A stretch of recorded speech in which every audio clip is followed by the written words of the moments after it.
dealings with the dead were aided.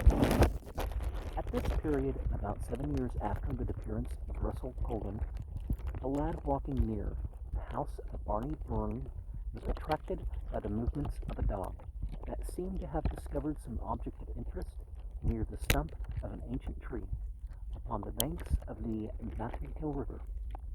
This stump was about 60 rods from the hole, in which, upon the suggestion of the ghost, the uncle of the Burns and his curious neighbors had sought for the body of Colvin. The lad examined the stump and discovered the cavity to be filled with bones. Had the magnetic been then in operation, the tidings could not have been telegraphed more speedily. The affair was definitely settled. The bones of Colvin were discovered, and the ghost appeared to have been only 60 rods out of the way after all. Murder will find a tongue. Manchester found thousands. The village was on fire. Young men and maidens, old men and children came forth to gaze upon the bones of the murdered Colvin, and to praise the Lord for this providential discovery. Whatever the value of it might be, the merit seemed clearly to belong in equal moieties to the dog and the ghost. How prone we are, the children of this generation, to reason upon the philosophy before we weigh the fish. This was a case, if there ever was a case, for the recognition of the principle quid in sua arte credendum est. Accordingly, the medical magi of Manchester and of its highly excited neighborhood were summoned to sit in judgment upon these bones. The question was not, can these dry bones live? But, are they the bones of the murdered Colvin? One thoughtful practitioner believed there was a previous question entitled to some little consideration. Are these bones the bones of a man or of a beast? Never were ceruples more entirely different. Imagine the indignation of the good people of Manchester at the bare suggestion that they had wasted so much excellent sympathy upon the bones, peradventure, of a horse or a heifer. The doubter, as might have been expected, stood alone, but he sturdily persisted.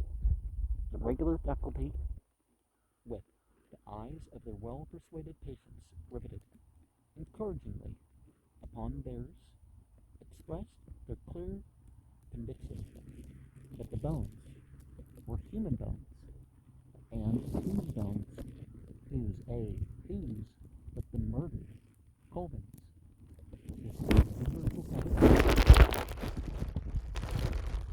Of course, it was evident that some of these bones had been broken and pounded. The quantity was small for an entire skeleton.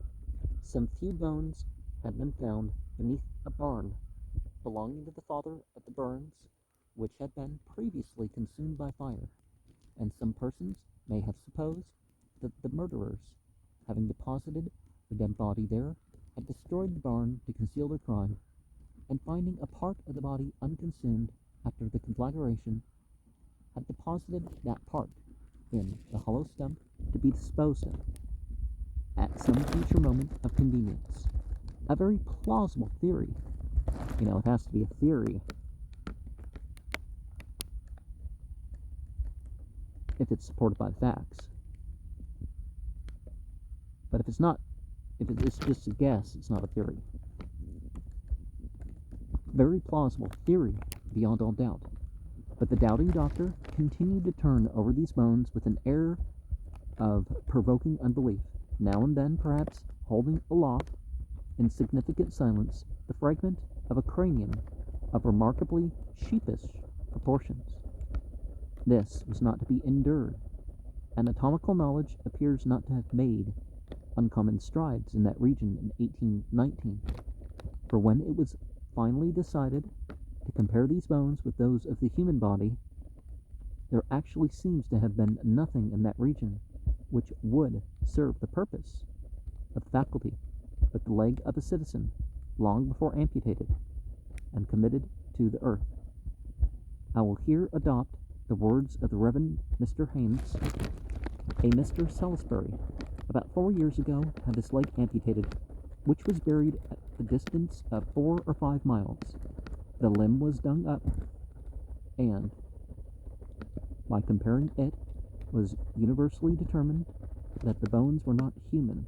This was a severe disappointment, undoubtedly, but not absolutely total, for 2 nails or something in the image thereof were found amid the mass, which nails, says Mr. Haynes, were human, and so appeared to all beholders. Let us now turn to the murderers, or rather to Jesse, for Stephen was 200 miles away, entirely unsuspicious of the gathering cloud, which was destined ere long to burst upon his devoted head. When the discovery of these bones had excited the feelings and suspicions of the people to the utmost, it was deemed proper to take Jesse into custody, and an examination took place on Tuesday, May 27th, 1819, and continued till the following Saturday.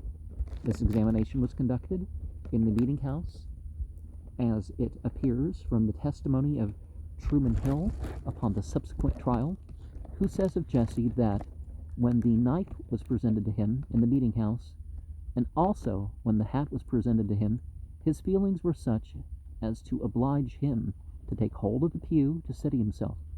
He appeared to be much agitated. I asked him what was the matter. He answered, there was matter enough. I asked him to state. He said he feared that Stephen had killed Colvin, that he never believed so till the spring or winter, when he went into William Burns' shop, where were William and Stephen Burn, at which time he gained a knowledge of the manner of Colvin's death, and that he thought he knew within a few rods where Colvin was buried. Such was the evidence of Truman Hill upon the trial, and he related the facts very naturally at the time to his neighbors. The statement was considered by the community as tantamount to a confession. At this time, the examination of Jesse Bourne had nearly closed. No ground for detention appeared against him. The bones discovered in the stump were acknowledged to have belonged to some brute animal.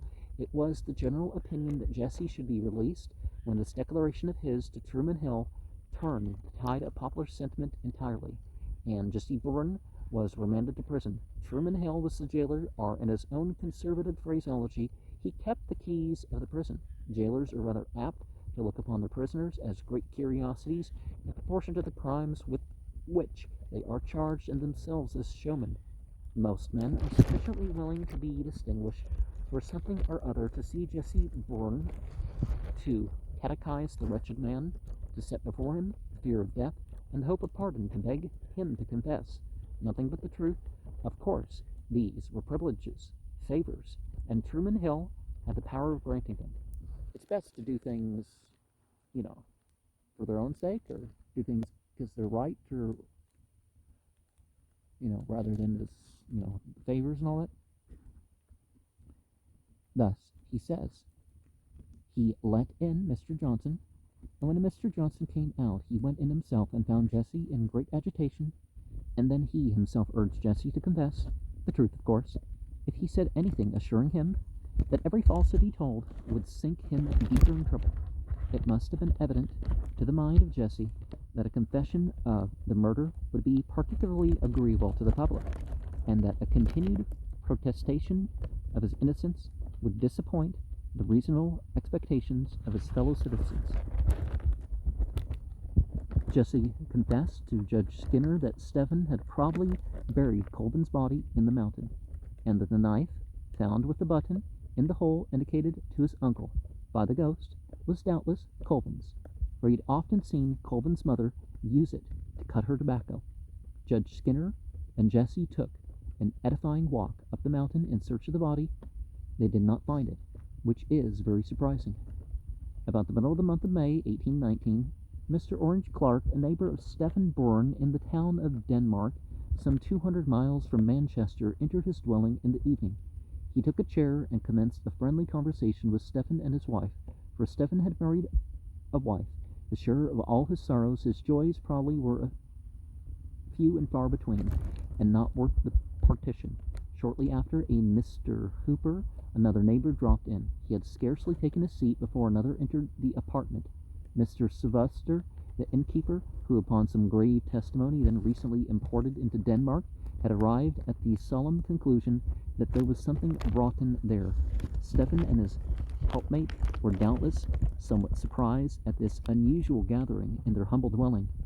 Their surprise was greatly increased, of course, by the appearance almost immediately after of Messrs. Anderson and Raymond, worthy men of Manchester. If the ghost of Russell Colvin had stalked in after them, Stephen Byrne could have been more astonished than he was when he beheld closing up the rear of all this goodly company no less a personage than Captain Truman Hill, the jailer of Manchester, the gentleman, I mean, who kept the keys of the prison. To Stephen, there must have been something not wholly incomprehensible in this. His ill-starred partner was not long left in doubt. The very glances of the party were of evil omen. Their business was soon declared. The gentleman that kept the keys kept also the handcuffs. They were speedily produced. Stephen Bourne must go back to the place from whence he came, and from thence, so opined the men, women, and children of Manchester, to the place of execution. But when the process commenced of putting the irons upon that wretched man, the poor woman, the wife of his bosom, for he had a bosom, and a human heart therein, full of tenderness, as the sequel will demonstrate for her, however inconceivable to the gentleman that kept the keys, and to those learned judges, who, in the very teeth and utter contempt of the law so cleverly laid down by Sir Matthew Hale of glorious memory, would have hanged this miserable man but for the signal providence of Almighty God. And this poor woman was completely overwhelmed with agony. The estimate of many things in this nether world is a vastly relative affair. That which would be in excellent taste among a people without refinement, however moral, will frequently appear to the enlightened portion of mankind as absolutely barbarous.